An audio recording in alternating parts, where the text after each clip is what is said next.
श्रावणात स्त्रियांनी या गोष्टी केल्याच पाहिजेत आणि काही चुका टाळल्याच पाहिजेत. श्रावण महिन्यात स्त्रियांनी कराव्यात अशा गोष्टी. नंबर 1.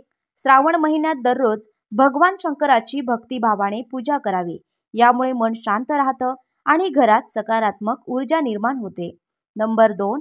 प्रत्येक सोमवारी उपवास ठेवून ओम नमः शिवाय मंत्राचा जप करावा. यामुळे पुण्यसंचय वाढतो आणि इच्छा पूर्ण होतात. नंबर 3.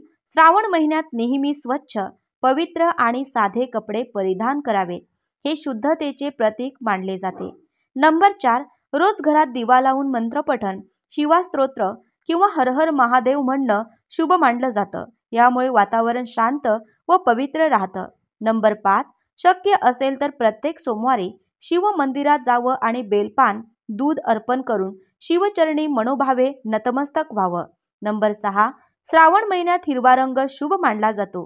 त्यामुळे हरतालिकेच्या पूजेसाठी आणि इतर वेळी हिरवा रंग परिधान करणं उत्तम. नंबर 7. वृद्ध, वडीलधारी व्यक्ती आणि आई वडिलांची सेवा करावी.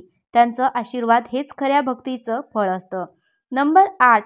उपवास करताना केवळ शरीराला त्रास देणं नाही तर मनानेही संयम ठेवणं महत्त्वाचं असतं. नंबर 9. गरजूंना अन्नदान, वस्त्रदान, पाण्याची सुविधा देणं हे श्रावणात फार पुण्यकारक मानलं जातं. नंबर 10. घरात दररोज तुळशीला पाणी घालून तिची पूजा केली तर घरात समाधान आणि सौख्य नांदतं.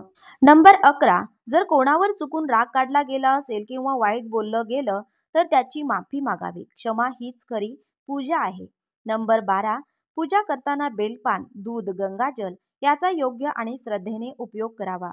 चुकीचे किंवा दूषित पदार्थ टाळावेत. नंबर 13. घरात शांतता ठेवणं हेच खऱ्या श्रावण व्रताचं लक्षण आहे. वाद, भांडण यापासून दूर राहणं हेच उचित. नंबर 14. बोलताना नेहमी गोड बोलावं, रागावर नियंत्रण ठेवावं, वाणीवर संयम हीच खरी साधना आहे. नंबर 15. मनात चांगले विचार, भक्तिभाव ठेवून प्रत्येक कार्य करावं. श्रावण महिन्यात अंतःकरण शुद्ध असणं फार महत्त्वाचं. श्रावण महिन्यात स्त्रियांनी करू नयेत अशा गोष्टी. नंबर 16. मासिक पाळीच्या काळात शिवलिंगाला स्पर्श करणं किंवा पूजा करणं टाळावं. यामुळे धार्मिक शुचिता राखली जाते. नंबर 17. श्रावण महिन्यात मांसाहार, मद्यपान आणि तामसी आहाराचा पूर्णपणे त्याग करावा. तो अध्यात्मासाठी अडथळा ठरतो. नंबर 18. शक्यतो काळा रंग वापरू नये कारण तो अशुभतेचं आणि नकारात्मकतेचं प्रतीक मानला जातो.